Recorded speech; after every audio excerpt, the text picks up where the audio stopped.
Hey everybody, it's Aldo Gandhi, and I just want to let you know really quickly that our swag shop is reopened. DeepDishTees.com is where you go, and that's tees with T-E-E-S. Clever name, guys. They're the new home of our merchandise. You can get t-shirts, you can get caps, you can get coffee mugs, you can get hoodies, you can get all sorts of good stuff, and you'll help out the bar room with the purchase. So head over to DeepDishTees.com. Some may find the following disturbing. Discretion is advised.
Here we go. Barfly's back with another Barfly Tailgate show. It's live. It's done by Barflies, for Barflies, and all the other Bears fans out there. Good morning, everybody. Ryan Badgley hosting the show today. Obviously, you can see it's just the three of us. I think KB is going to be joining us in a little bit, possibly, but also possibly not. Bobby is off the show today. His daughter graduating from college, so a huge shout out to Bobby Bombs and the family with his oldest daughter graduating from college today. You can see the man, right? Let's see, he's to my right, I guess, from where I'm sitting, but looks like to the left of me when I'm looking at him. None other than Mr. Aaron Curran, AC in the place to be. What is up, brother? What's going on, fellas? Another tough week for our Bears, and hell, this weekend's been kind of rough for me. I'm sure some of you guys heard about what happened in Western Kentucky. I want to say I appreciate everyone who texted, called, sent me DMs, checking on me. I appreciate it. Fortunately, they did not hit my area, but after that, Army Navy, and I wanted to get on here and give Bobby shit, but my Army team lost, and then UK played Notre Dame and they lost as well. And if you want to go ahead and roll it, and then we'll bring Chris in after.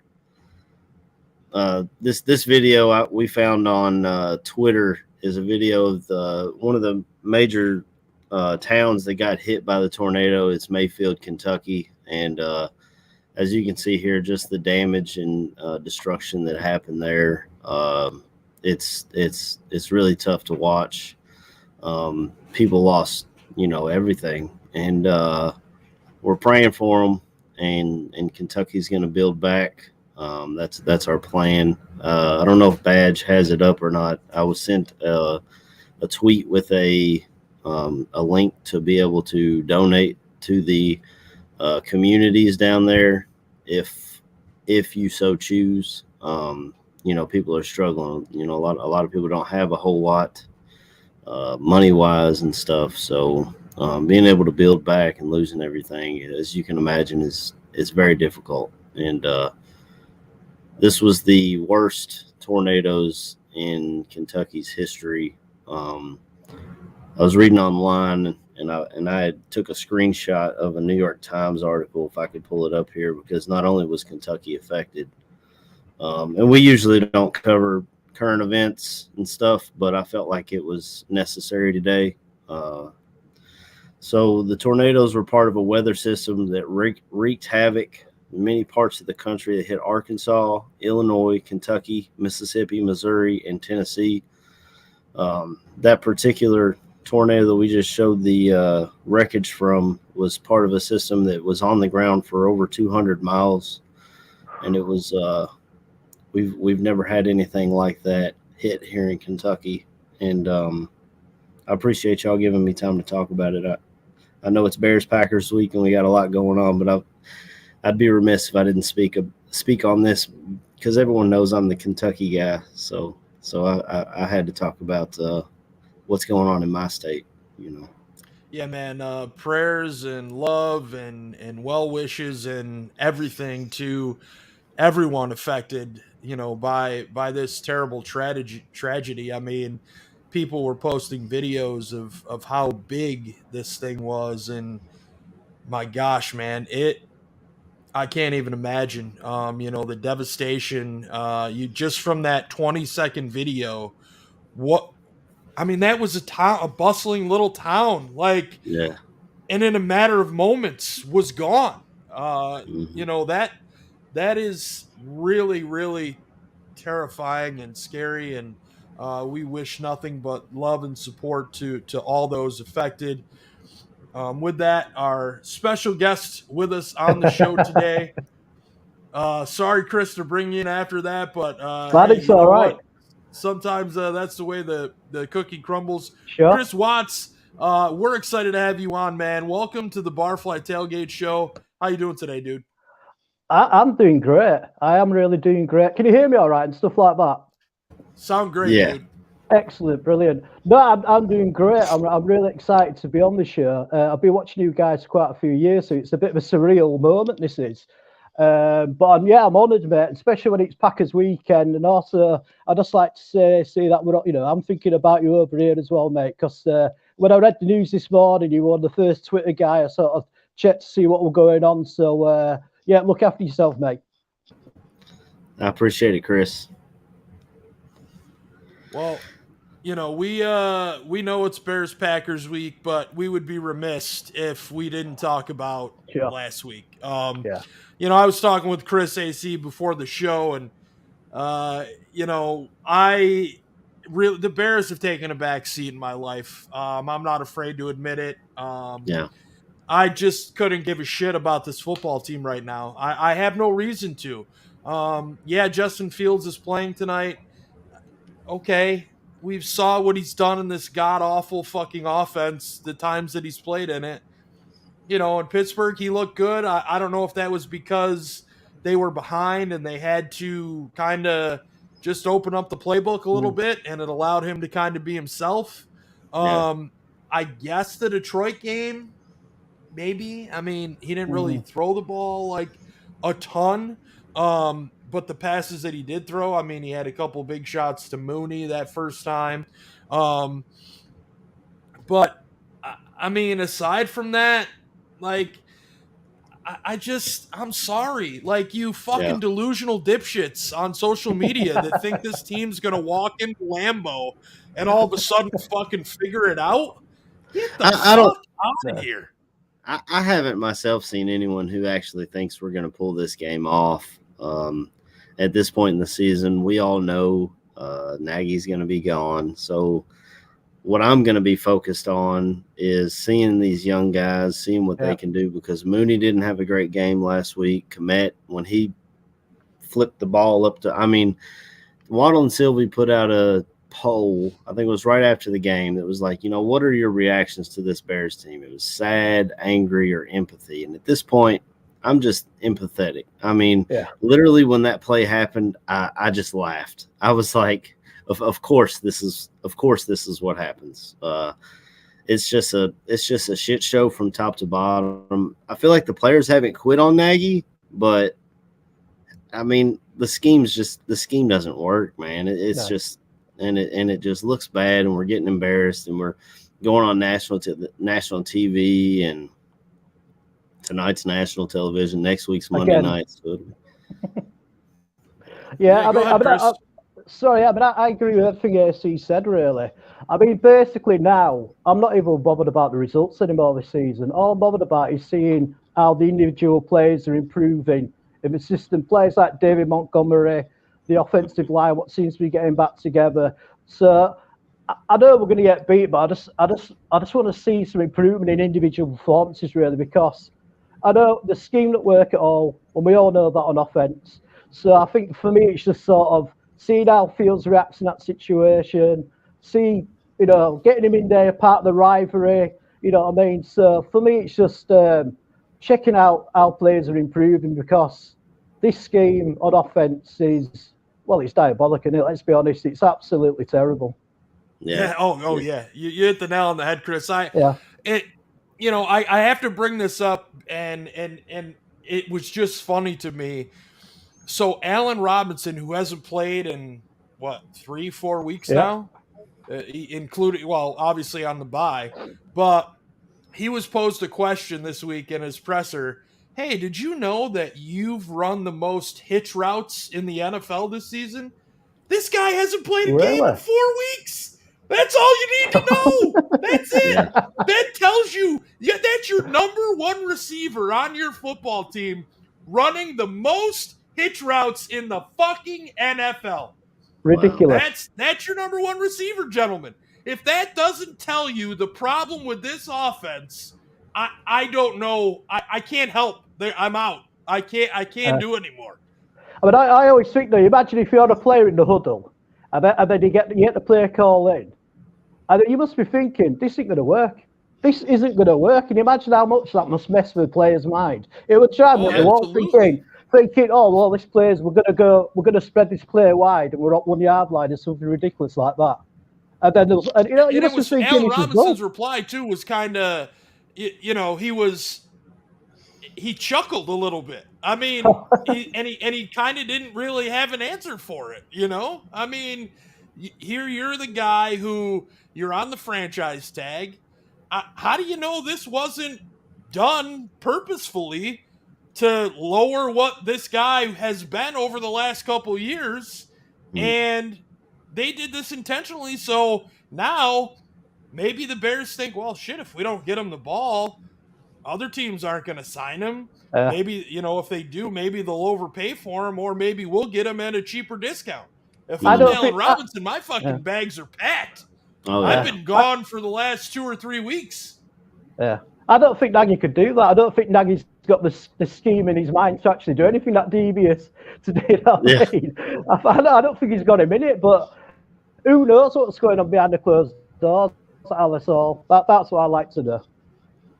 Yeah, I think if you remember back, Allen Robinson joined the Bears because he was like, he liked Nagy's offense, and now he's in Nagy's offense, and maybe it looked greener from the outside, but once he got into it, he was like, man, this shit ain't working. Chris, where exactly are you from, man? I'm trying to get that accent down. Accent, right? Well, I'm from Yorkshire, which is like north of England. So I grew up in a city called Leeds, which is like the 4th biggest city in the country. So yeah, we are renowned for our accent, the Yorkshire people. A bit like your good self, AC, you know what I mean? The Northerners in this country are like the Southerners in your country. Oh, I see. Yeah, well, I'm digging the accent, man. Oh, nice. Because I kept thinking, is anybody actually going to understand what I'm saying? Because of the accent, or am I just gonna sound like Liam Gallagher out of Oasis to everybody, like, all right, mate, how's it going, and all that sort of thing. So I'm just glad that anybody can understand what I'm on about. I kind of feel like, and no disrespect, but it kind of reminds me of Shrek's accent, to be honest. Well, he's more Scottish. I mean, I am half Scottish, but that's a Scottish accent. So they're above us. But yeah, it's the Northerners. All us Northerners have a bit of a, I wouldn't say a simpleton accent, but sometimes people from down south think we're a bit of an idiot up north. So that's all right. That's how it goes. They talk about our accent like that too. If someone like me were to try and get on ESPN, they don't really have a shot. I don't know if you watch ESPN over there or anything. The only guy that I can think of that had an accent like mine was I think his name's Marty or something. They put him on SEC Network now, but back when he was on ESPN, they just put him to cover NASCAR, and I was like, Yeah, I feel like his accent. Is that the guy with the bald head and glasses? Is that the guy who does a lot of SEC stuff? No, I think you're thinking of Paul Feinbaum. Stylish hair. Yeah, that's who you're on about. Yeah, sorry, man. That's all good. Yeah, he does some stuff on College Game Day too. I've seen him on there. I forget his last name. I know he does a show like called Marty and McGee, but I can't remember his last name. Yeah, I can't remember. I think he's a great reporter. He's done a couple of different stories over the last couple of weeks that I've seen, and I think he's really good at what he does. But I don't believe. Well, okay, so let me say it this way. I do think players get fed up with coaches. I absolutely 150% believe that. Yeah. But these guys are putting their own tape out there for other teams to see them. And if they're in a free agent year or maybe a year away from possibly getting a big payday, I don't believe the adage that the players quit on the team. They may quit on the coach, but they've still got to go out and perform on the field because there's a possibility that if they're a free agent, they're playing somewhere else next year and they want to show that, hey, I'm more than just a guy that runs the hitch route. Or, I'm more than just an inline blocking tight end. I can catch the ball too. Or, whatever position, whatever it is. We're gonna have quite a bit of cap space, and we've got a lot of holes to fill as well. I think I saw someone put up a thing on Twitter with a depth chart filled out with guys that we actually had under contract, and there was like 22 players or something like that. So we're gonna have to. We should be evaluating these guys as well. I feel like we need a new coach. We need to know what what scheme's gonna fit. Before you can because. I did a post-game show with Aldo after Thanksgiving, and we kind of talked about, free agents that we might look at and stuff like that. But it's difficult to try and plug a free agent into a system that you don't know what system will be going to be running. We know it's not going to be this one. And us as well is, if we wanted to attract free agents as well, they're going to be looking at Chicago going, well, what's happening there? We don't know if the coach is going to be there next season. We don't, they're not winning. They're not doing this, so that's going to halt us as well a bit. Are we going to be less attractive to free agents as we used to be? Yeah, I think it'll be, people will see, they got a young quarterback. Justin Fields seems promising, and that's what these next 5 games will be for Justin is to show what he can do. His accuracy, his ability to run as well. That'll attract offensive guys, and then defensive guys. If you're a good defender, you got a shot to start unless you're a pass rusher because we'll probably have Mack and Quinn back, who, by the way, Quinn is balling out this year. Oh, it's awesome. Awesome this year. Yeah. So, but I mean, another side on the corner, a slot corner, a safety. Hell, Eddie Jackson might even be replaceable, Yeah, he's 150% replaceable. You don't fucking tackle. What's the point of having him on the roster? No, but you know what I mean? Like in 2018, he looked like this fucking phenomenal player because of his interceptions, and even 2017 to a degree. That got him another contract. What's he done since? He ain't done shit. Everybody gets all pissed. Oh, his fucking interception in the Giants game last year is taken away. Wah! Fuck him. He ain't done shit. He changed his fucking jersey. Get the fuck out. I'm sick of these fucking guys on this team that are about themselves. Fuck off. It's a team sport. You're not going to tackle for your team? Get off the fucking field. He doesn't tackle. It's not about the fucking guy in the jersey. It's about the jersey. Yep. The guys, great, awesome. I'm glad you got paid. Great. But since you got paid, you ain't done shit. Except trot out here week over week, running your mouth about pissed off that you're getting booed and the fire Nagy chants bother me. Fuck you. Good. I'm glad they fucking bother you. They should bother you. You know why? Because the product that you're putting out on the field is fucking garbage. So they should fucking bother you. And that should make you want to work harder at your tackling. Oh, but you have an inept coaching staff. So I guess maybe it's not fully your fault that maybe your coaches aren't fucking teaching you how to tackle, even though you've been playing the game since you were this fucking big.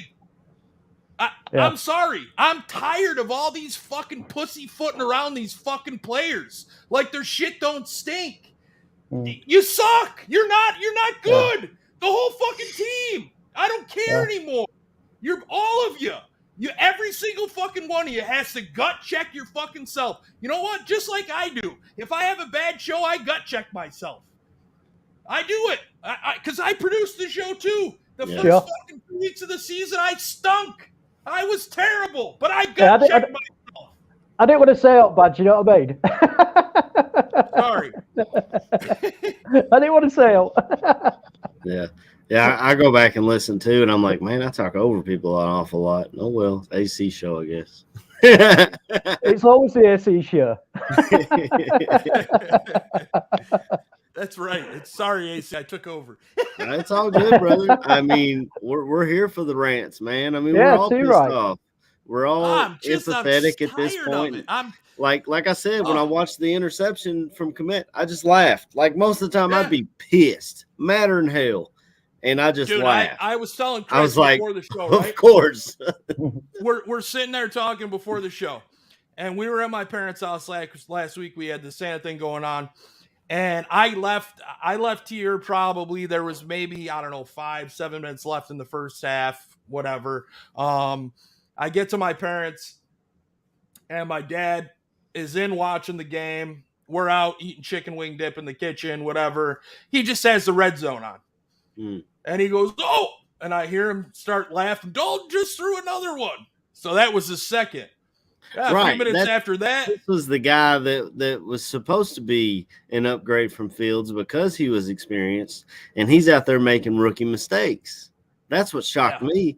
And honestly, without the interceptions, we're right in that fucking ball game. The fact that you're shocked by any of this is shocking to me because nothing shocks me anymore. The 4 interceptions. I sit here I'll sit here today and thankfully the game's on tonight and I have to be up early tomorrow, so I'll be in bed by 10:15 at the latest. Same. So hopefully by that point I'll know it's completely out of hand and I won't have anything to worry about when I go to bed. I told Mallory, I said they got until halftime to make this game interesting, or I'm flipping on Yellowstone. I ain't fucking with this team. Well, I'm over it, man. Yeah, when the game starts at me about 20 past 1 in the morning over here, so if it goes a bit poorly, you sort of test me like going, can I stay awake for this? Can I stay awake for this? And then I always do.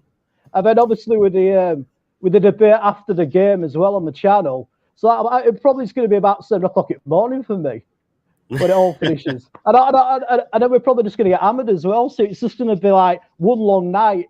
But I'm a Bears fan, so what can we do? Yeah. But Robbie, I'm right here with you on this one, man. My dad laughs too. And my dad's a Giants fan. The fucking Giants fans are laughing at us. Didn't they have Glennon starting? Jesus H. Christ. Well, at least the Giants know they have draft picks to try and build something. They got Glennon, but they got Danny. I guess he's going to be a free agent at the end of the season. I don't see it. I don't see him staying. I think it's at the end of this season. I don't remember. Yeah, and Chris, you talk about staying up late, man. When I lived in Korea, I was stationed in Korea. We used to get up at 3-4 in the morning. Me and some of the other Bears fans that were in my unit, we'd make some eggs and bacon and and cook up some breakfast and watch the Bears, man. But so I haven't experienced that in probably a decade now. Yeah. So let me bring you guys back to the Arizona game, right? Because I feel, we talked a little bit, but I kind of want to talk. So the game starts, right? Arizona goes up 14-0, and it's 21-0. And finally the Bears are able to move the ball down the field and get into the end zone, right? is there anything that you saw in the first half that made you think, well, shit, maybe we actually got a chance in the second half? Chris, I'll start with you. David Montgomery. David Montgomery was an absolute beast in that first half. And it wasn't just because he was making the yardage. He was playing his heart out, and he was showing this is what you're supposed to be like when you're playing a professional sport. And he were all in. And I just thought if we carried on running the ball a bit more, then we would have had a chance in the second half. Yeah. Yeah, and Roquan on the other side of the ball. Those were the two guys that looked like they wanted to play. I mean, we were actually moving the ball. If you looked at the yardage, I think they put the graphic up on the screen. We had like doubled the yardage of the Cardinals. The time of possession, we were dominating. But the turnovers, man, you just can't turn the ball over. And that's going to be a big issue today, I think, regardless of who's at quarterback. I mean, Rodgers doesn't turn the ball over. I heard a stat today. He has 400-something touchdowns and 93 interceptions. 93. Wow. Aaron Rodgers' most interceptions he's thrown in a season was 13. That was Brett Favre's lowest in a season. And that was the most Rodgers has ever thrown. And we have a player that throws 4 in one game. You know what I mean? Yeah. I mean, it just goes back to the old conversation. I mean, we still don't have a Bears quarterback to throw for 3,500 yards, and we still don't have a Bears quarterback to throw for 30 touchdowns or more in 101 years. Why? Why are we so inconsistent about choosing a quarterback? Yeah, I mean, I feel like the quarterbacks they've drafted, I want to throw Mitch out of that equation. We've fucking beat him up at nauseum. So I want to throw him out of the equation. But, other than him, I just don't think we've done our jobs correctly scouting some of these players, even non-quarterbacks. There's guys, look at some of these guys that this current organization has taken chances on. Freaking Leonard Floyd, who out of probably everybody, he's probably the most who's had the most success elsewhere. Yeah, you look at Kevin White. I mean, this kid was a genetic freak when you saw him. As he was cut, he was big, had good hands, speed. Now, in Nagy's offense, he might have worked because basically they don't have anybody that can run streaks, even though they've got 2 track stars. But, he might have been the missing piece in Matt Nagy's offense. Who the fuck knows? Well, that might be why they brought in Perryman, and they didn't even give him a chance. Oh yeah, I mean they brought. I mean, look, some of the moves they made. I just just baffling to me. You're giving Akiem Grant reps right now, who's a glorified punt returner, but now you're using him in your offense when guys like Rodney Adams are sitting over there who, in training camp, had a phenomenal rapport with Justin Fields and even with Andy Dalton, because you saw in practices them working well together. But you're not giving these guys. I don't want to shit on Akiem Grant because I felt like he played hard last week. He was making catches, and it looked really weird for me anyway to see a wide receiver not wearing gloves. I thought that was really weird. It was so weird, but he was playing hard, trying to break tackles and stuff. I mean, you talk about guys that you're looking at for the future. I don't know. When we traded a 7th-round pick for the guy, you got to give him a shot. And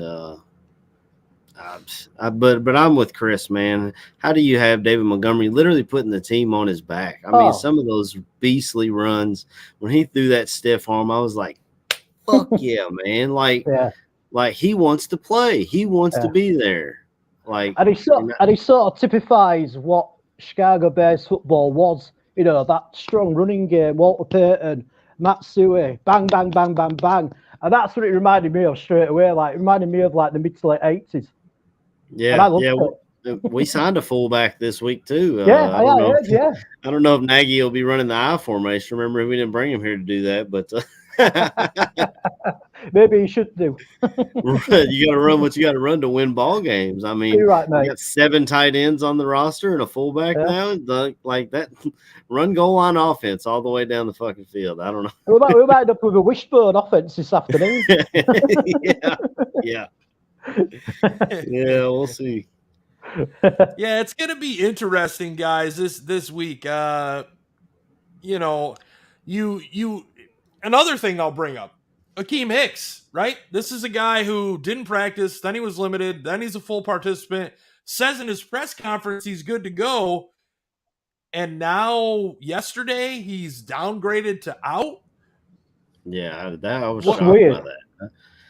And a reporter asked him about, do you think this is going to kind of be your last 5 games in a Bears uniform? And he just said he thinks he's got 3 or 4 years left in the tank, which I don't see it, Akiem, but okay. But he was like, show me another player who's given up more blood, sweat, and tears than me for this Chicago Bears team, and it's difficult to find. I mean, this guy plays through injury every season. It seems like he gets double teamed, and he's a monster, man. Literally looks like a bear out there. He's one of my favorite players, and his attitude on Sundays is I love the guy. But I as do far as as well. 3 or 4 years left, man, I don't know. I mean, maybe we can sign him for 1 year. Yeah, I'm thinking a 1 year extension. We might be able to get him on a prove it deal. I mean, he obviously loves the city of Chicago. He loves playing for the Bears, so he might be a guy that we can get that we don't have to pay a ton of money for. That you plug him right back in, and hopefully he can be healthy next year. Sorry, SC, go on. No, you go ahead. I was just shocked that they called him out like yesterday, all of a sudden.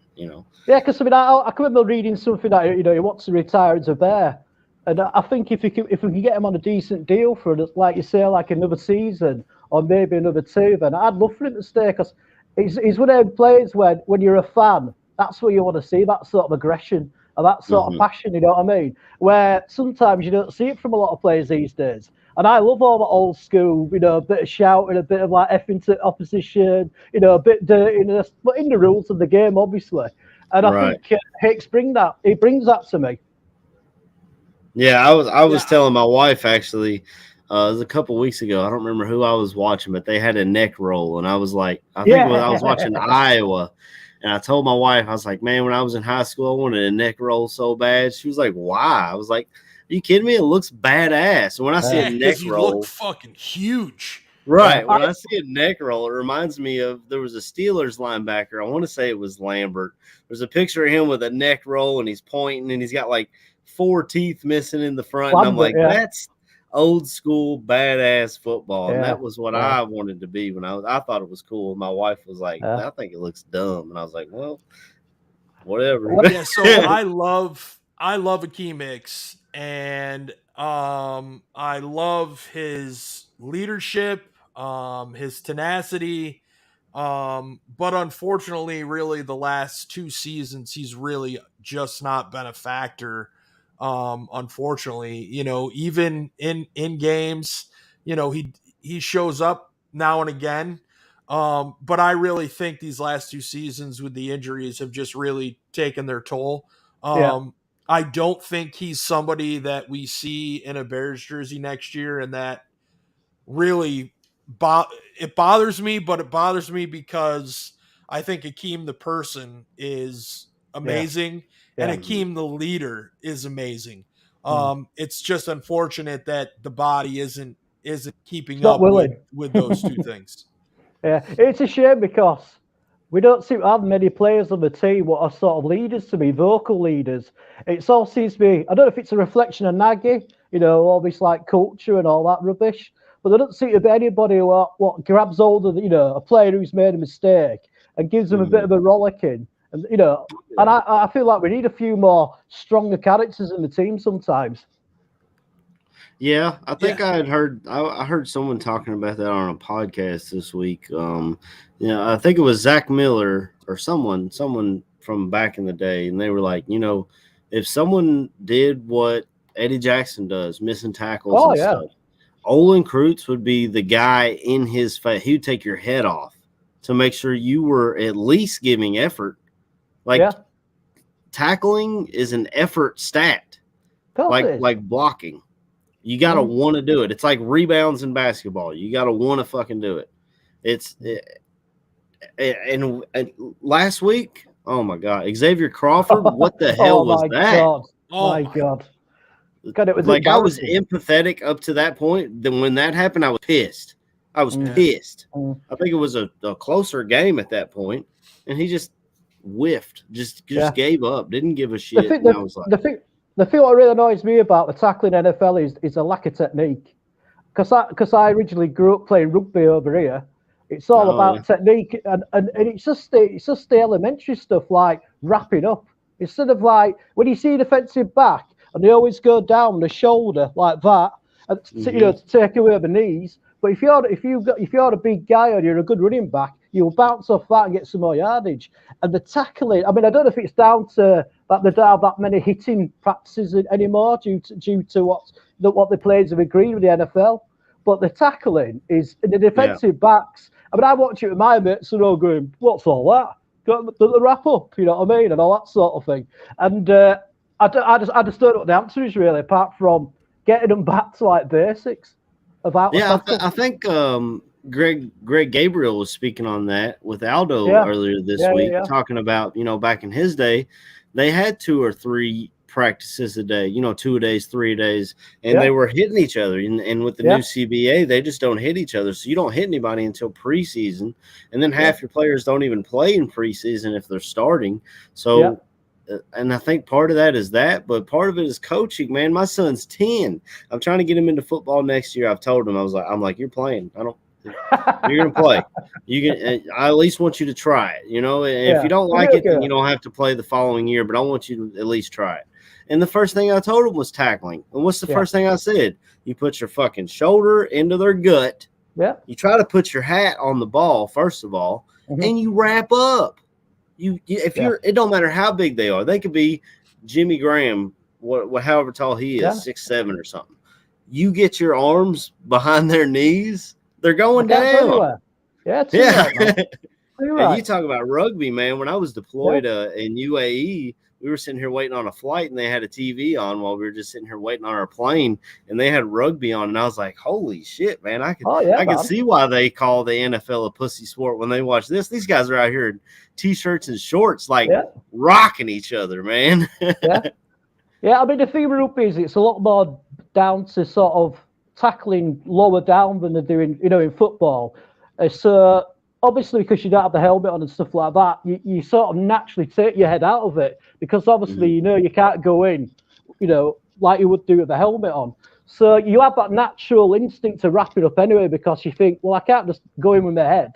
Because I played football for, 6 years? I played running back. And then when I played, the league were 14-year-old to 19-year-olds. So when I was 14, I was playing against grown men, basically, when you're 19, aren't you? So if you didn't know how to tackle right, you were destroyed within about 10 minutes of the game. Right, yeah. So here's a question from Matthew Fashizi, right? Do you guys think they should be playing guys who haven't been getting reps since we're not good? So to me, I always follow the old adage, if you're healthy, you play. Yeah.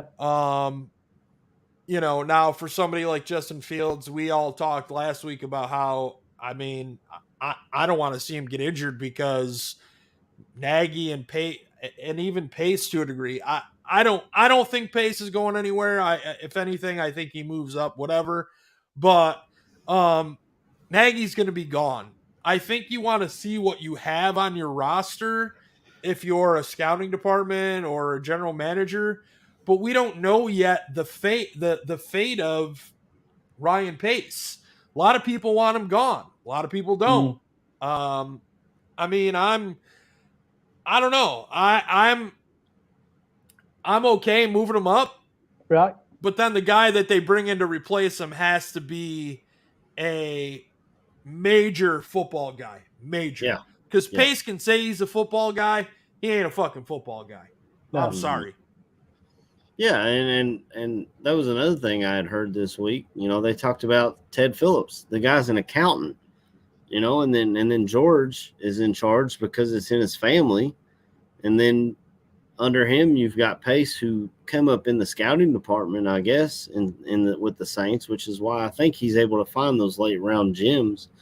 But a football like you said, a football guy, we really need it at Hallis Hall. I think Pace is gone. As far as playing younger guys, I'd like to see some of them. And I know they called it. I'm pretty sure I heard this, that Snowden got called up off the practice squad this week. So he might be a guy that you can get in there and see some reps with. But it worries me also because if Xavier Crawford's out there getting reps, who's the guy behind him? Is that the guy you want to see? Because I don't want to see the guy that's worse than Crawford in their eyes. I'm not a coach or a scout or anything like that. So in theory, you would think they would be able to see the talent better than I would. And a step down from Xavier Crawford, I mean, you got Mark-I Christian, who got killed week 1. I mean, and it's no better. It just depends on the position. Look at what Ravi put in here. This to me is this is this team in a nutshell. You guys catch that story about Jimmy Graham taking Komet and helicopter, teaching me how to fly? Teach him how to be a tight end, Jimmy. Jesus. This is this team in a nutshell. This is what it is. You've got veteran guys worrying about activities for fucking their teammates to do off the field when they could be helping them on it. To me, Jimmy Graham on the roster this year was a fucking utter waste of time. And just as it was last season. At first I was like, well, he's only $9 million. At first they cut Kyle Fuller. I was like, shit, we cut Kyle Fuller. We're keeping this fucking guy. Well, neither one of them panned out or amounted to shit, which is typical in this organization. So it is what it is. Like, this isn't surprising. It's not shocking. Cole Kmet, I'm not a Cole Kmet hater. I know there's a lot of people that are. I think he's starting to scratch the surface. Obviously, the interception last week that was completely his fault is fucking terrible. Yeah. But I definitely think the kid is it could be a phenomenal player in this offense. Not this offense, but in a Bears offense in the future. That's exactly what I was going to say. There are so many times where I see on third down. I think I wanted to record it last week and send it to you guys in our group chat. There's a third down play where Dalton snaps the ball. You've got Komet and I think Mooney on the left side, and I think they had Grant and someone else on the right side. But I saw the left side of the field. Komet and Mooney both literally go to the sticks and cut back on hitch routes.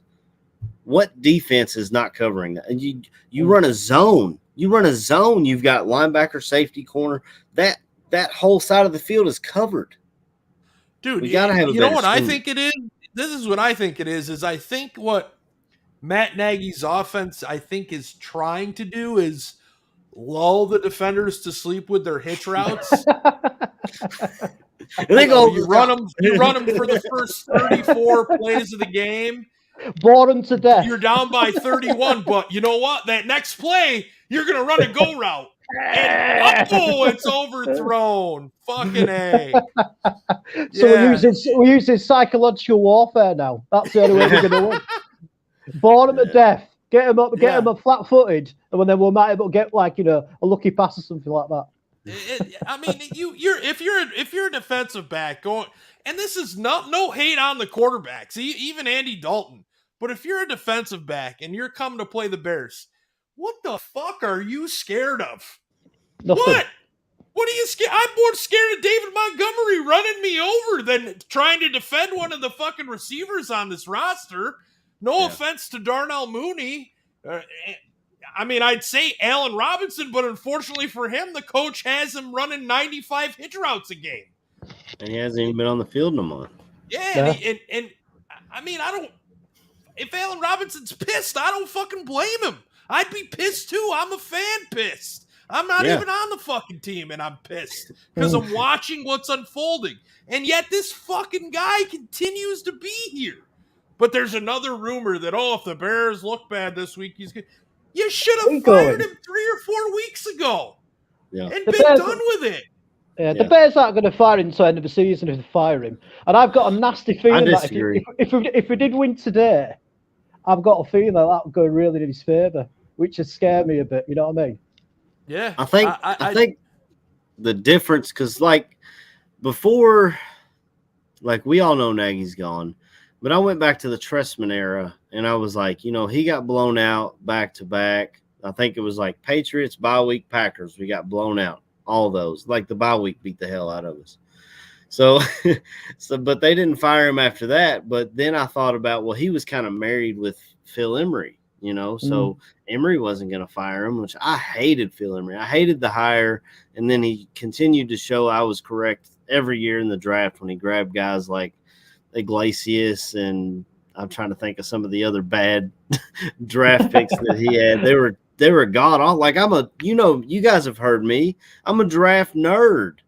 I'm a freaking draft nerd. And when I saw this guy grabbing people that I didn't freaking know, I'd never heard of, from Appalachian State, southwest corner of Louisiana University, like that blew me away. But I really think the rules where they changed, where they can start interviewing head coaches the last 2 weeks, I feel like that'll be the reason we let him go. It'll be the Packers are going to kick our asses. Next week, we play the Vikings, who, by the way, I want to talk about this schedule. We play all these teams off buys or mini buys.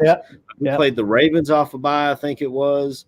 We played the last 2 games have been off bye. The Cardinals are off a bye. The Packers are off a bye. Next week we play on Monday night against the Vikings, who just played Thursday. So they got a week and a half to get ready for our insane offense. Like, we got screwed by the schedule as well. I mean, did we have the third hardest schedule of the year? Or have I got that wrong?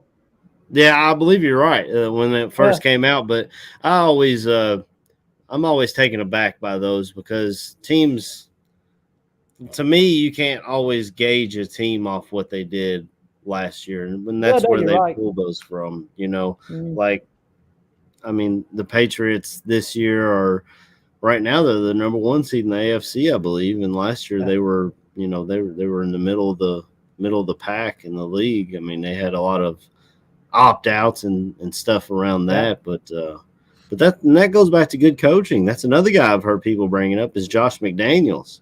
It scares the hell out of me, because we haven't seen anyone come from Belichick's tree that's done anything. But Josh McDaniels, I would avoid that like herpes. 100%. I'm sorry. You have not seen a coach leave Bill Belichick and have success. Not one fucking coach. Belichick. Yeah, not one coach. Fuck Josh McDaniels. I don't give a shit what anybody says. Fuck this guy. He's a fucking dipshit. He accepted the job in Indiana a couple years ago and then fucking balked out because the Patriots are like, oh, well, you can stay here and we'll give you this, this, and this. Fuck him. Nope. That's the last thing this franchise needs. This organization doesn't need somebody like fucking Josh McDaniels trying to come in here and do things the Patriot way. Right. It shit we don't already work saw that in Detroit. But I did see an article. I don't know who put it out, but Frazier from Buffalo, he's been, I guess there's some smoke about him being the head coach. And that's a guy I'm not a fan of. I mean, he had a chance in Minnesota as their head coach and did god awful. Now I know he holds a special place in Bears fans' hearts because he's part of that. I believe he was part of the '85 Bears, correct? Right. Yeah. Yes. So he's got. I mean, Bears fans are going to look at it just like they do with Singletary, but I don't feel like he's a good coach. If I'm going after a defensive guy. Yeah. Well, I mean, personally, I want a coach that's not a coordinator. I don't want a coach who's there with the playlist in front of him like Nagy. I want the head coach to manage the whole game, and then bring in a really good coordinators rather than him having to try and do everything all at the same time. And we all know in any job, in any walk of life, that it just don't work that way. And I just feel like we need a coach what's experienced, who can kick players up the arse a bit to show a bit of respect to the fans. And that's the way I'm looking at it, hopefully, for the next coach. Yeah, I agree with you, Chris. I mean, and a lot of, like, I saw on Twitter, someone asked, they were like, why should we hire a defensive head coach with the Bears? Yeah. Like, and they were, I mean, I guess being a little sarcastic, like, everyone wants Justin Fields to succeed, and they don't feel like one can succeed under a defensive head coach. But Belichick's a defensive guy. Tomlin's a defensive guy. But the Chargers out there with Brandon Staley, that's a defensive guy. And if you got the right people under you, you know. Yeah, that's what I think the head coach should be delegating rather than trying to do everything at the same time. He just, especially with Nagy, he misses so much of the game because he's so worried about the play calling, even though apparently he's not supposed to be doing a play calling. I think his fingertips are all over it. Oh yeah. Robbie, that was great insight.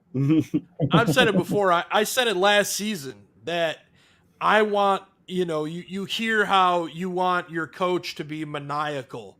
I mean, I hate to use this guy as an example, but because he hasn't coached in fucking over 20 years, but Mike Ditka. Yeah.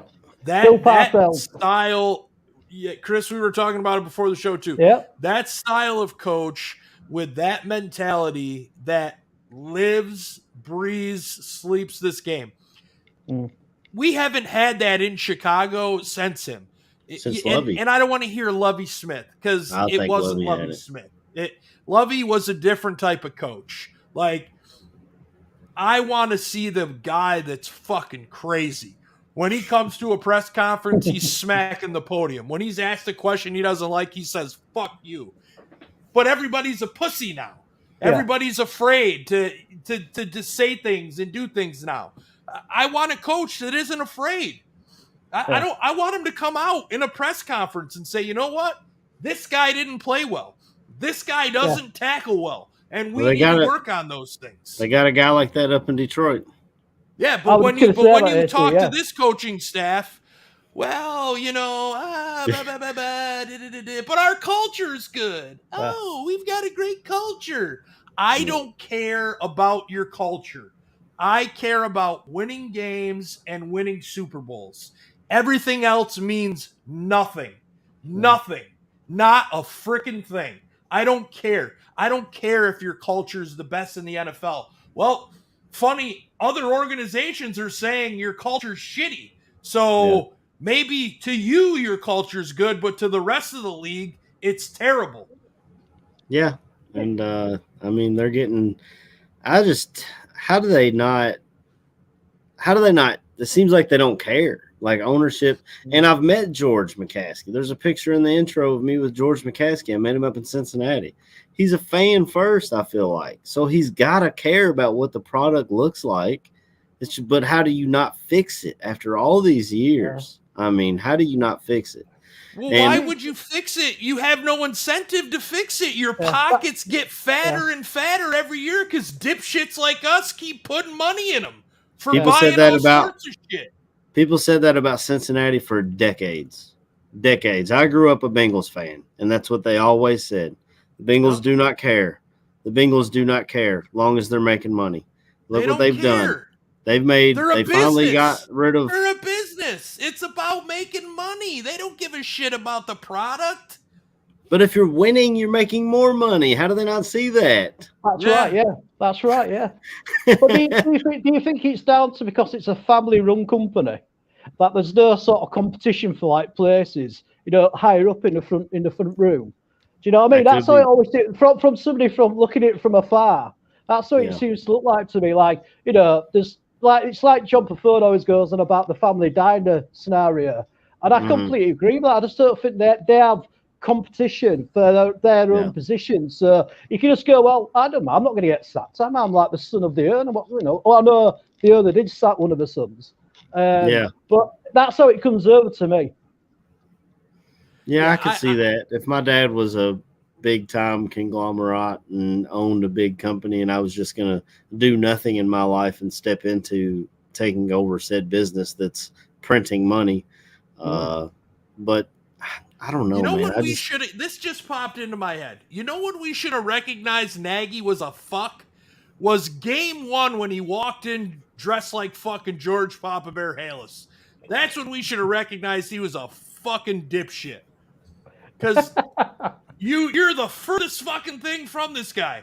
You come out, you dress as fucking Papa Bear, and then you run the fucking T formation your first game. That's the best fucking thing you've done since you've been here. Bring it back, Madge. Bring it back.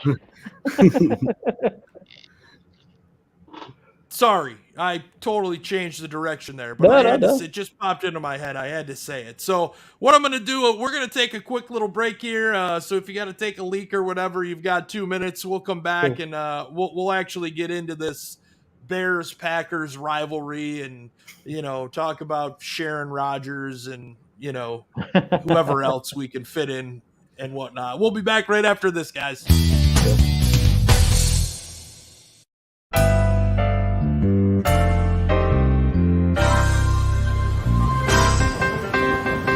Look, I don't mean any disrespect. He just didn't play that well, not for a guy of his caliber. If they don't run the ball here, I'm going to vomit. I swear to God. I don't really have any recollection of that at all, but I guess perhaps I blacked it all out. They won, but I'm going to be miserable all week because they stunk.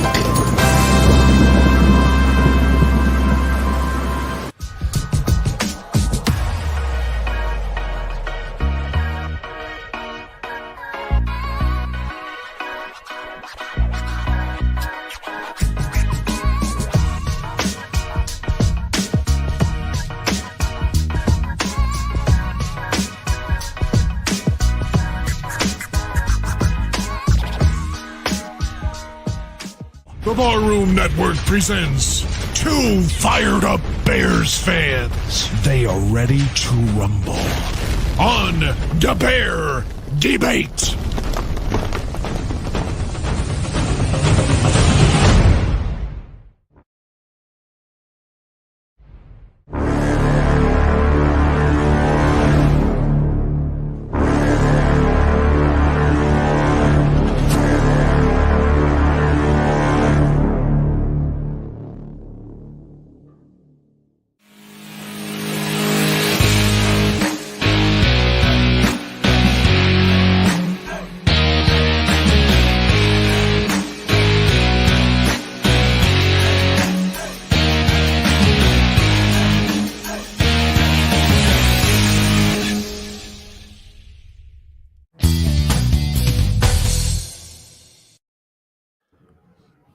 All right, we're back. We'll get Chris Pop back in here. There he is. So, hello, man. I got to tell you guys, I'm just looking at the injury report, right? So, Dalton obviously hurt his hand. He's doubtful. Tyshawn Gibson, or no, not Tyshawn. It's Travis Gibson, has an illness. Jimmy Graham, he was resting, a veteran according to the last, right? David Montgomery has 3 freaking injuries that he's dealing with. Shoulder, glute, and groin. And this guy, I mean, oh my gosh. His back's killing him from carrying the team. Yeah, that's right. Cairo Santos is ill. Mario Edwards. Marquise Goodwin is now doubtful. Obviously, Akiem Hicks, we talked about, is out. Christian Jones, Allen Robinson, Damian Williams. Justin Fields is on there still for his ribs. T. Staber, he's out. Angelo Blackson, Cassius Marsh, he's out. I mean, then you look at the Packers, you got Devontae Adams, he's dealing with an injury. David Bakhtiari's still out.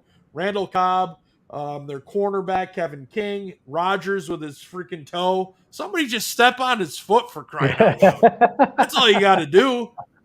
That's what I've been doing. Just, I don't know. I just figured I'd go over the injuries real quick there. just coming back off of it. Let's throw this out there, right? And we'll throw this out to you guys in the chat too, right? Is there any fucking way that you see the Bears coming in and stealing a win from beneath the Packers? AC, I'm going to ask you first. I don't see it happening, but the last time we went up there and won that I can remember was, I believe, with Cutler and them on Thanksgiving night. And I didn't think we had a chance in that game either. So, I mean, they could surprise me, but I really don't see how it's possible unless Rodgers gets hurt or really that's it. Rodgers gets hurt. I mean, run the ball with David Montgomery. I don't know. Foster's right. Go for the toe. Come on, Robert Quinn. That's got to be on your scouting report. Too right. I mean, I personally think that I'm more bothered about not being embarrassed again on national TV. And also, I'm just like, when I was chatting to Badge for the show, I'm just more bothered about watching the individual performances of the players we're looking for the future. Because we all know our season's over now, really. It's been over for weeks. So I just want to see, the young players progress. David Montgomery, carry on what he's doing. The O-line seems to be getting their act together. So I'm just looking at it more like a coach, probably. Just, wanting to see performances and not get embarrassed. Yeah. Yeah, I don't see. I mean, like you mentioned, AC, that Thanksgiving game and a few years ago. See, I felt different. I really thought they had a shot to win that game. And when they did, I mean, I don't think I was surprised. I kind of expected it almost to a degree. This, I mean, you just look at everything, right? And there's nothing that says that this team can beat you at all. I don't think enough is made of the bulletin board stuff from Aaron Rodgers saying I own you. Some of the beat writers attempted to get some information out of the players related to that this week, including Nagy. I know Mark Potash tried to catch Jalen Johnson, saying, do you hate Aaron Rodgers? He's like, what? Hate? I think that's part of what's missing from this rivalry. I don't know. These guys used to disdain this other roster. It didn't matter, off the field, that's one thing. On the field, you hated that team. Off the field, totally different. So to me, if I'm a player and somebody from the greatest rival in the history of this organization says on camera, I fucking own you, I'm going to take some offense to that. Oh, I think it depends on who you talk to, because Olin Kreutz said right after it happened that he would have punched Rodgers in the face. Yep. Now, I don't know what that's going to get you other than a 15-yard penalty and probably some sort of a fine, but he said he would have punched Aaron Rodgers in the face. But I heard Zach Miller on Hogan Johns. I just listened to it last night. He was like, yeah, I used to say that anytime I was on the road and I owned a team. Like, I think he said he probably did it after that touchdown catch he had on Monday night against the Chargers. He would go to the sideline and he'd tell those fans, I own you.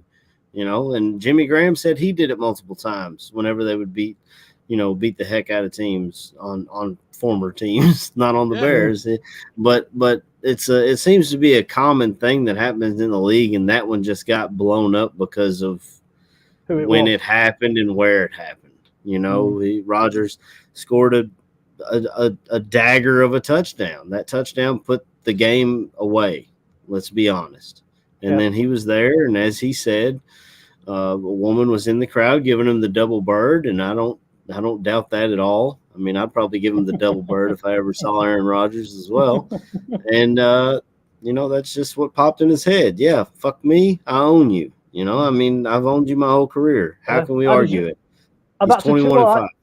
Yeah, like you say, he has owned us all the way through his career. He's owned the Chicago Bears. And it's just a shame that if you imagine if that were the other way around, that Rodgers were our quarterback and he did that at Lambert Field. Oh, man, that would have been absolutely amazing, wouldn't it? Yeah. We would have absolutely loved it. We would have loved it.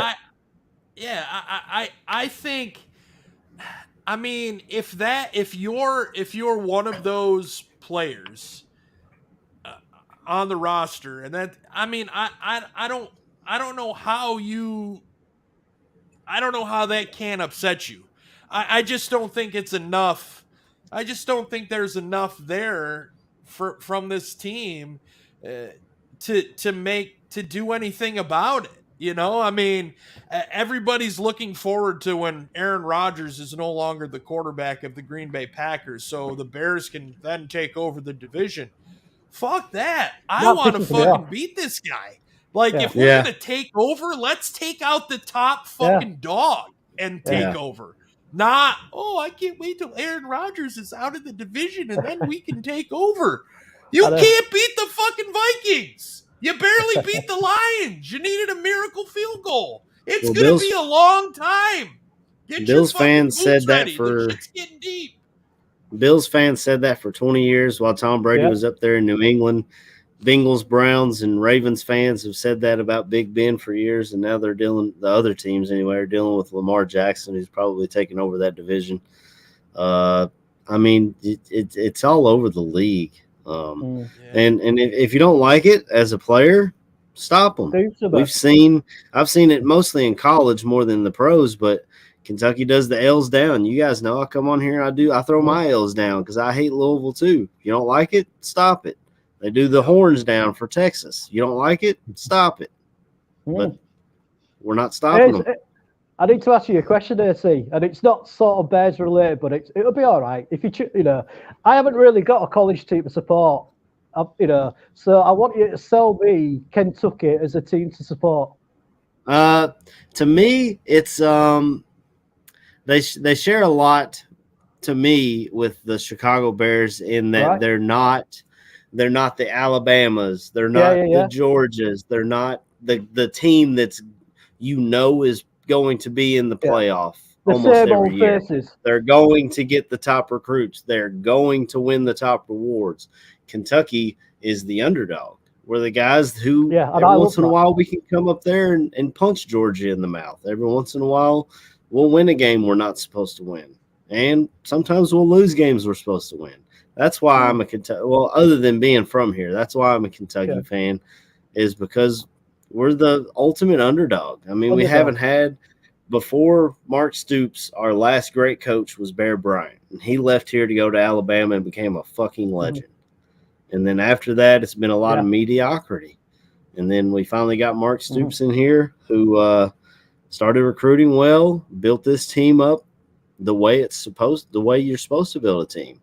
He wasn't cool. We don't have the pipeline in this state. I know it's a different country for you, but a lot of states have great high school football. You've got Ohio, Texas, California, Texas and Louisiana and all that. Yeah.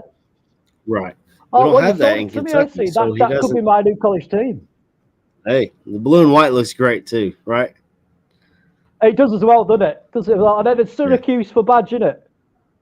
Yeah, he's accused. I would not invite you to be a Syracuse fan because it's just like being a Bears fan. Is that more misery? Oh, it's 150% complete misery. It's one in the same. Like, so the Orange are now in the Nagy era where he fired like his tight end coach, his offensive line coach, his offensive coordinator. So now in 2 years, when we have 2 more losing seasons, they'll fire Dino, and then we'll start over again. Right. So it's Kentucky then. Yeah. Well, there's always plenty of room on our bandwagon, man. And I'm there. I'm telling you. Well, I appreciate it, man. Now you got to get yourself I don't know how you'll be able to watch SEC games. No, I've managed to watch some on YouTube. I managed to watch a few Kentucky games early this season, just on YouTube. I've been lucky really that I can actually watch some college football, because I've always been more into NFL. But when I was younger, all we had in Britain, we had an hour TV program showing you highlights of the games from the previous week. So literally had an hour, and that's all we had. and we got the Super Bowl, and then we might have got a playoff game to watch, and like I was chatting to Badge before we came on, that American football, the NFL, and the Bears were massive in this country in the 80s. American football were massive. Like, there used to be kids walking around wearing the tops just as a fashion thing. The Bears came over and played a pre-season game against the Dallas Cowboys at Wembley, and that was like a massive thing. I ended up playing American football because of the Bears, and I played running back because of Walter Payton, and there were teams everywhere throughout the country. Like the club I were involved with, the Leeds Cougars, their senior team used to get about 3,000 or 4,000 people watching them. And these are those guys, it was just amateur, but people were so much into it. Anything American in the 80s, we loved it over here. Absolutely gobbled it all up. We couldn't get enough of it. So I blame my dodgy right knee on the Chicago Bears. Yeah, it probably helped a lot that the Bears were dominant back then. That's right. They were a lot like the Patriots dynasty has become in the 2000s. They were, we didn't have as many Super Bowls, but you knew they were going to be in the playoffs. You knew they were going to dominate teams, with their 4-6 defense. Yeah. Rest in peace, Buddy Ryan. He's actually Buddy Ryan is buried here in I believe it's Versailles, Kentucky. So there's another reason for you to cheer for Kentucky there, Chris. Yeah, I didn't know about all. That's cool. Yeah, apparently he retired and bought a couple horses and was like, let's go down to Kentucky and and have me a horse farm, and he retired out here. And awesome, beloved Chicago Bear.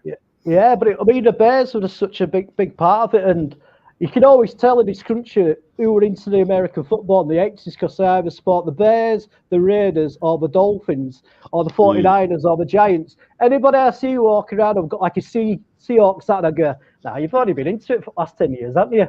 You know what I mean? I'm still Green Bay Packers as well.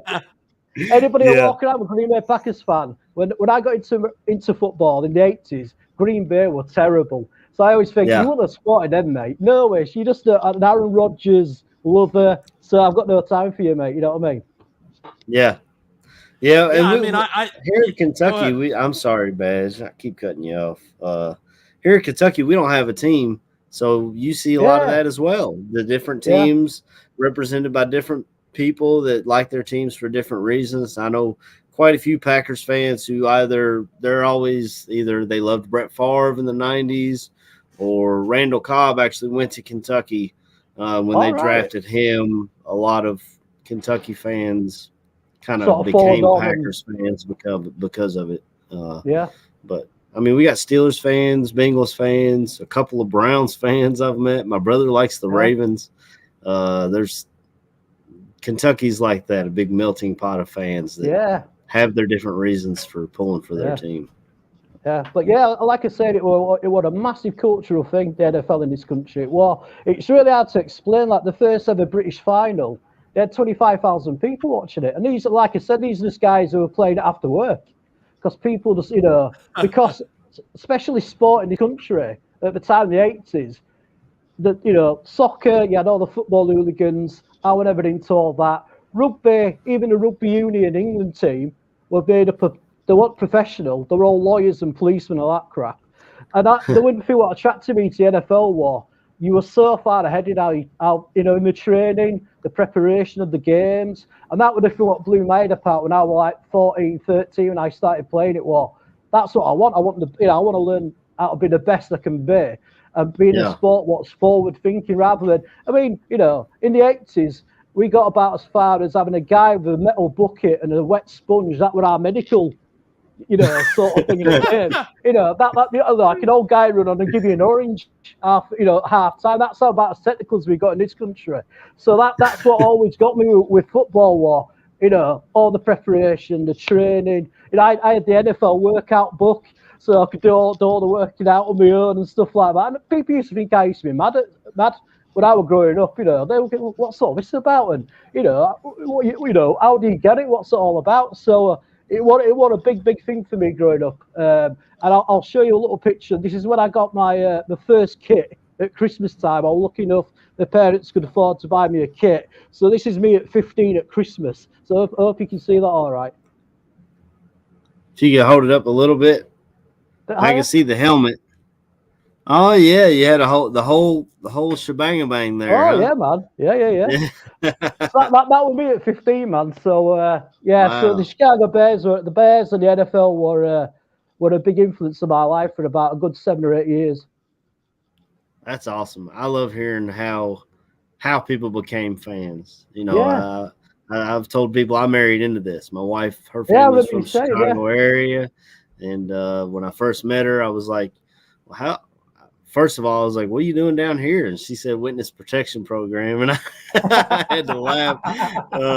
But I was like, "So who's your team?" And she was like, "I got to cheer for the home team." At the time, as I've said on here, I was a Bengals fan. And I was like, "Oh, so you're a Bengals fan too?" She was like, "No, I'm a Bears fan. We're from Chicago." And I started watching the Bears and fell in love with them. And here I am. I found the ballroom a few years ago, and they had a audition to try and be on this show.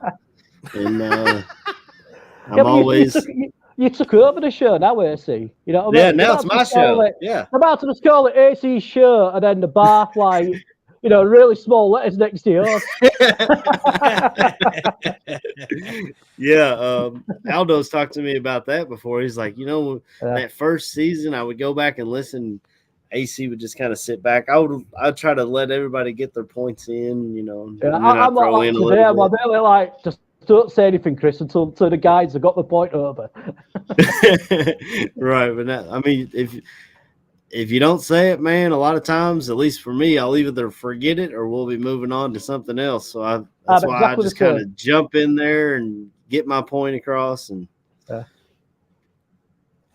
yeah, it's been the network as well has been a really big thing for me over the last sort of couple of seasons. And I think I was talking to Badge before we came on. I think a lot of it to do is just the people you got on the network. You all come over as genuine people to me. And you're not trying to be flash and trying to be like a journalist and all that. And also as well, right. I think a lot of it's down to Aldo. I think Aldo's comes over as such a top guy, and I feel like I'm generally right about that. And he's a big reason why I've kept him with the network. Is just I find him so sort of interesting, and he comes over so well, and all you guys do. So I've been lucky to find it really. Well, we appreciate it, man, and I think just like you said, man, a lot of us, we're all down to earth. We're from all over the country. I think, Badge is from New York. Bobby, who's originally from Chicago, but now he lives down in the Carolinas, with his job, and KB in Indiana. And I think Brother Gaines is out in D.C. or close to that area. Yeah. So being all over the country and now you're international now. Life. Yeah. You're not just national, you're international now, so it's all good. That's right. Yeah, absolutely, man.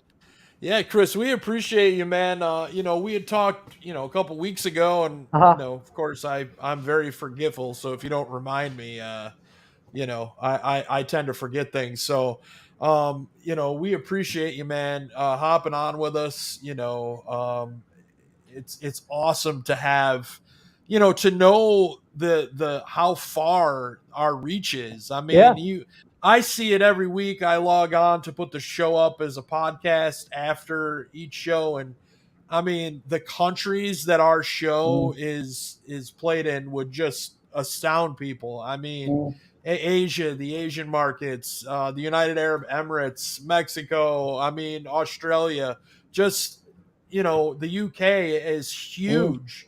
For our follower base, and it's really awesome knowing that 4 guys from random parts of the world, and really one of them with actual, well, AC, your wife too, with Chicago roots. I mean, it's crazy and it's cool. Like I've had the privilege of meeting, some of you like at a Bears game, and members and current members and former members of this network going to Bears games and meeting those people and whatever. And the thing of it is I think what brings everybody together is the love, or right now the hate, for this fucking team.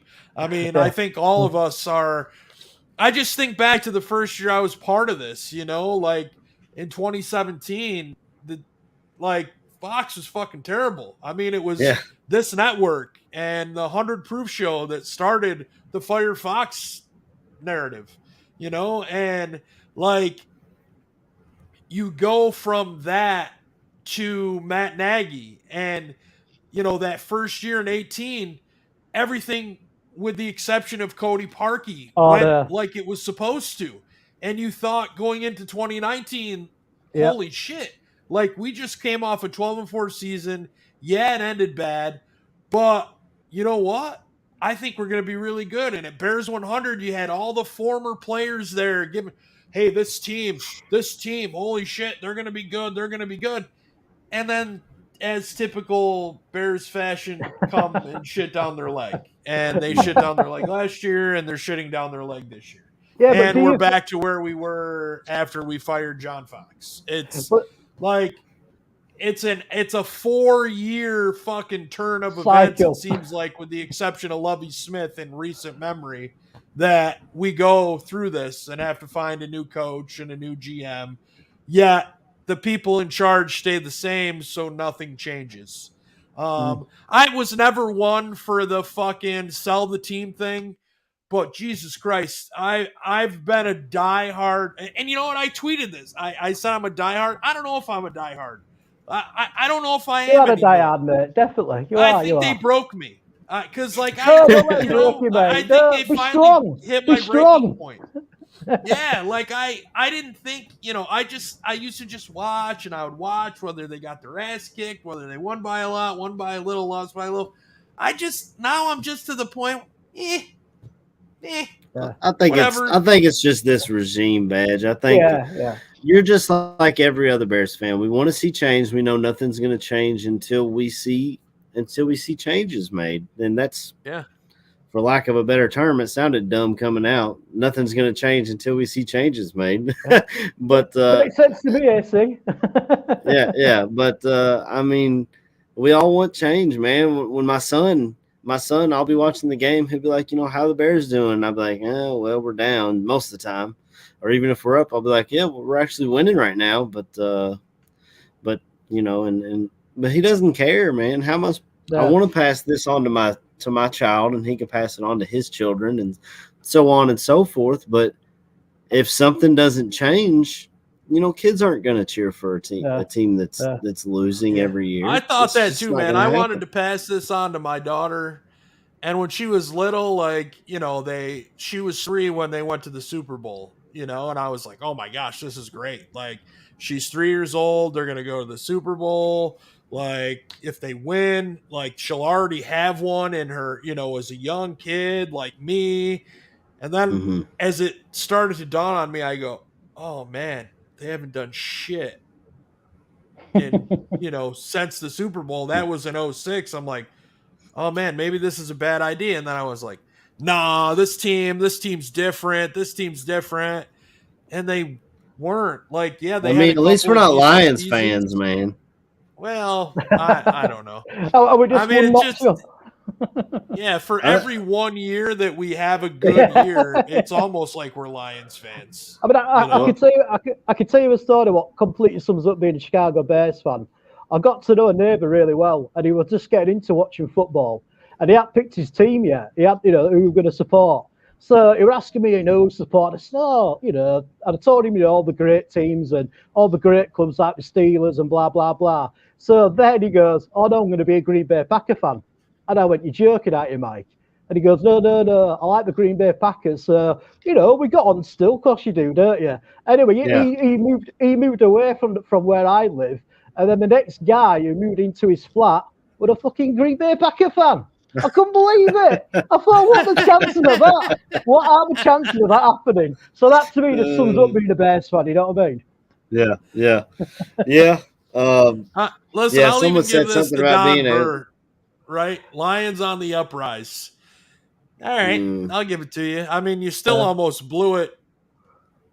Oh, no, that was the Vikings the other night. Yeah. Never mind. Yeah. I like their head coach. I like the coach that they got at the Lions. He's a fiery guy. We all laughed at him when he came out and talked about biting kneecaps. But that's a guy you want to talk about.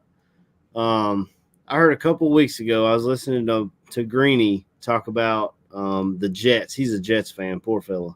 But he said some of the players on the Jets said that the other team was laughing at their coach, making fun of their coach. Yeah.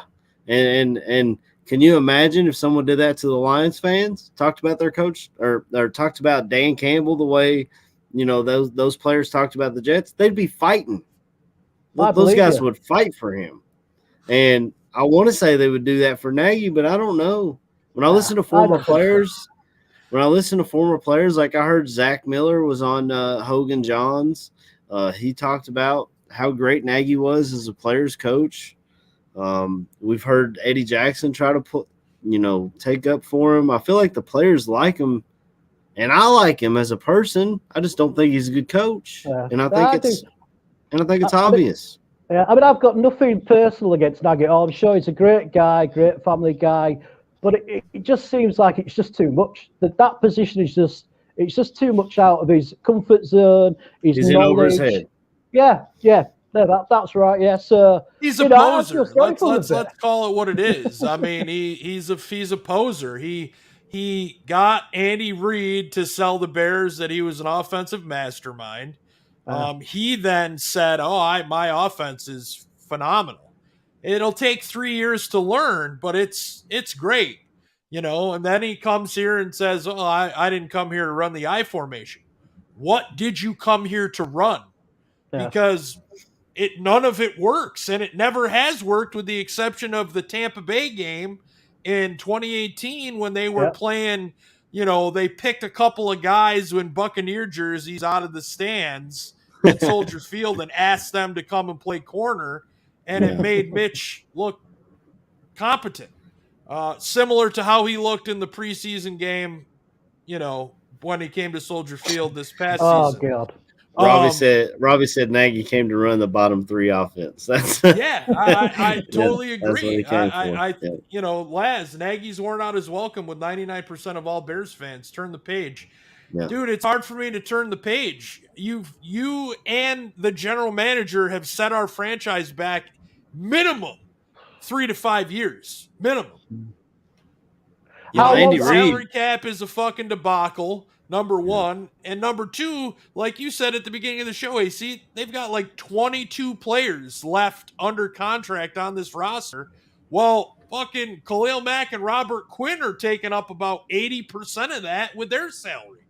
That's true. And then I mean, it is what it is. It's shit. It's been shit. It's gonna be shit until you get somebody in here who knows what the fuck they're doing. Yeah, I agree. Totally agree. So you know what? Fuck it. Let's get into score predictions, bold predictions, shout outs. I feel like I'm fucking beating a dead horse here repeatedly. Yeah, when we got 5 more weeks of beating this horse. I appreciate everybody still listening to me fucking bitch every week. I maybe at some point I'll stop. The horse has got maggots and flies on it by now, and we're still beating the hell out of it. Oh man, it's just all right. Let's get into it. So, Chris, since you're our special guest, I'm going to start with you. Give me bold prediction, score prediction, and any shout outs that you have, my brother. Whew, that's a hard one. The bold prediction is, I just don't want us to be embarrassed. I just want us to be competitive. Keep the game close, but I think the score will be something like 32, maybe 7 to the Green Bay Packers. So I'm not very hopeful for a victory, but I just want to see us compete. I want to see players improve, just to see what we've got for next season. Nice. You got any shout outs? Any shout outs, Chris? Shout out to there's a guy who's in the chat room from Britain called Brummy Bear, and he's always in there and he's hilarious. So I'd like to shout out to him. I'd just like to say thanks for letting me come on this show. It's just been an absolute honour, and it's just been one of the best things I've done in a long time. It really has, even though we're talking about stuff what's quite negative with the Bears, but just being on it, it's been amazing. So anytime you want some sort of Northern England English bloke on your TV, on your network, just get hold of me, Badge, and I'll come on the show anytime because it's been one of the best Hell things I've yeah, done dude. in a long time, man. I loved hearing your story, man, about how you became a Bears fan Yeah, and yeah. Cheers. how it was in the '80s and all that. That was yeah. a great story, man, Cheers, respect, man, respect. for sure. All right, AC, over to you, man. Bold prediction, score prediction, shout outs. My bold prediction, man, I want to say Justin Fields. Justin Fields accounts for 3 touchdowns today. I don't know if that'll be on the ground or in the air. I haven't decided, but I think he scores 3 touchdowns. But we don't get much else going. I think Bears lose, and I really think the Packers. We texted about it last week, Badge. There's maybe 2 teams that can beat the Packers in the league, not just the NFC. The Packers are one of the best teams in the league, one of the most complete teams. Aaron Rodgers doesn't lose to us, and I don't see it changing. It's unfortunate, but I think they jump out to an early lead, and we kind of dig back and have a couple garbage time touchdowns. And I'll say the final score is Packers 42, Bears 24. Because I want to get Cairo a field goal in there as well. So that's my score prediction. The bold prediction is Justin Fields scores 3 touchdowns somehow, some way. Shout outs. First off, shout out for you, Chris, man. As we said before we came on, you're usually in the chat before we are, which is saying something. And you're always in there. Shout out to Laz. He said he really enjoys me, which I appreciate it, man. I try to come on here and speak some, I appreciate Aldo for giving me a platform.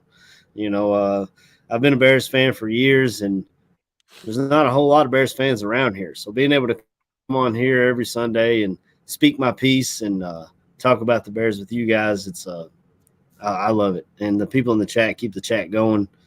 And I appreciate all of y'all. Shout out to my wife. I always got to give her a shout out because she gives me she doesn't get mad at me when I got to come on here Sunday morning and cut out 2 hours of my life. We could be chilling on the couch watching the news, drinking coffee or whatever. I made breakfast for her this morning because I made breakfast for Scotty yesterday, and she's like, "You never make me any breakfast." She had to work. And so this morning I got up and made her some French toast and bacon and eggs and had breakfast with her before the show. And that's the little I'm things, sure guys. that's all that happened before the show, AC. No, I didn't have time. I didn't have time to do all that. Maybe after the show, I don't know. But you did sound a bit tired at first, AC. Breathing heavy and shit. I just made it. Rolling them shoulders. Oh, I'm the man.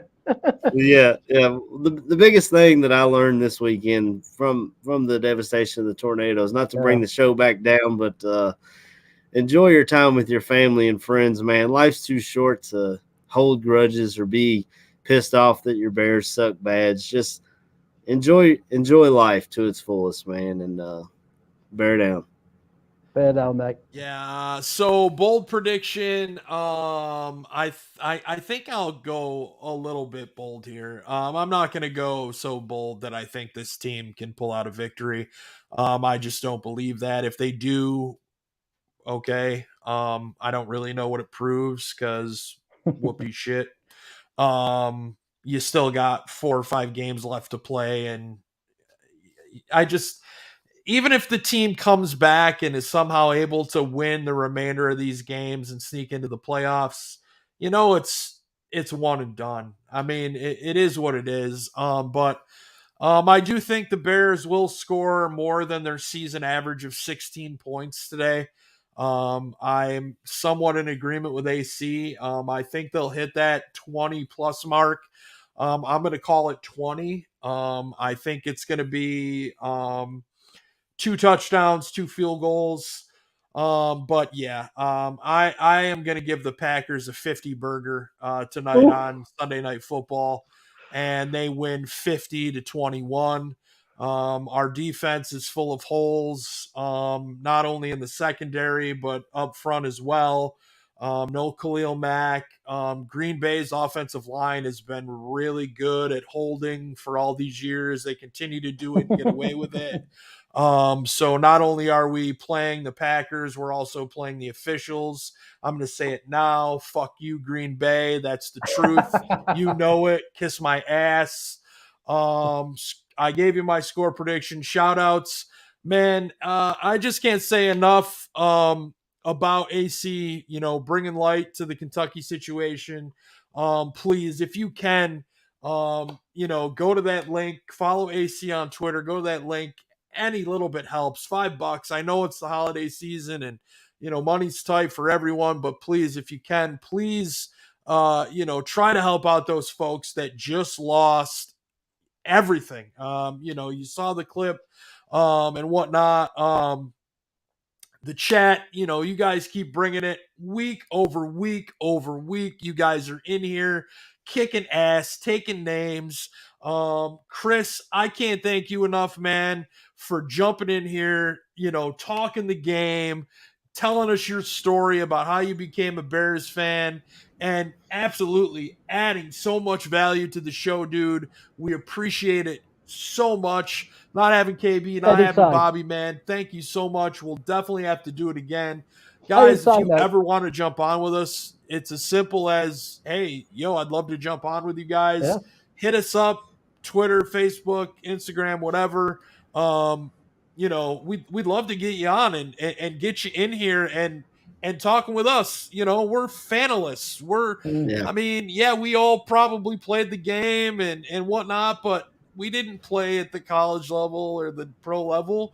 We just like the Bears. We love this team. Maybe not right now, but if you want to get on with us, man, we'd love to have you on. Pookie, I see your message, bro.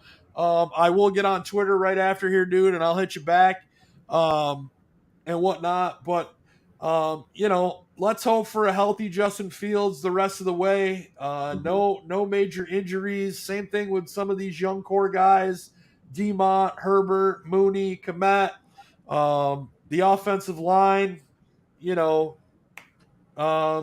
with that, man, there's no other way to really end this than with a freaking bear down. So let's fucking do it. Bear down, mate. Have go Bears, bear down.